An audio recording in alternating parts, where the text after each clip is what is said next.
So, when you were a kid and you got into it with one of your friends, did you ever like draw a line in the dirt and say, I dare you to cross that line?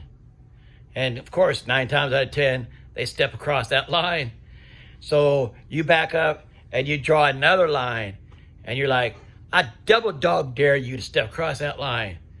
And man, sure enough, they step across that line. Now, eventually it gets to the point you're going to draw so many lines and eventually you're going to have to go fight, So that's kind of how things are lining up in the world today. It's like, lines are being drawn all over the place. We're sending all this money to Ukraine after Russia already told us the very last thing they want is us to send money over there.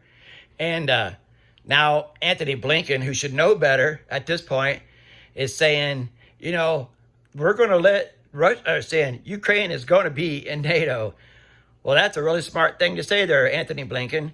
You just drew that line and double dog dared Putin to step over it. And sooner or later, he's going to step over that line. Now we got the leader of France saying, I'm thinking about sending troops to Ukraine.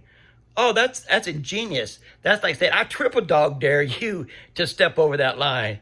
And you just know that sooner or later, they're going to step over that line. And when they step over that line, it's not going to be just with fist and fighting like it was when we were kids.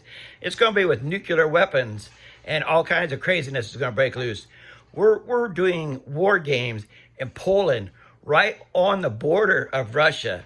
Joint NATO, Polish, we're doing war games. We're having war games right on their border. Now I'm telling you, that's like taking a stick and poking the bear as hard as you can. Just doesn't make any sense. Sooner or later, you keep drawing those lines and somebody's going to step over it.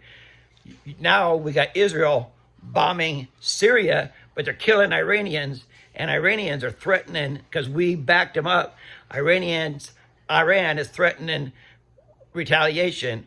And if that happens, then you got Israel thinking about maybe they're going to launch some nuclear weapons. Can't keep drawing those lines, guys. Sooner or later, you got to step over them, and someday they're going to do it, and it's going to be a fight. And it's not going to be, like I said, it's not going to be like the playground where we punch each other in the face.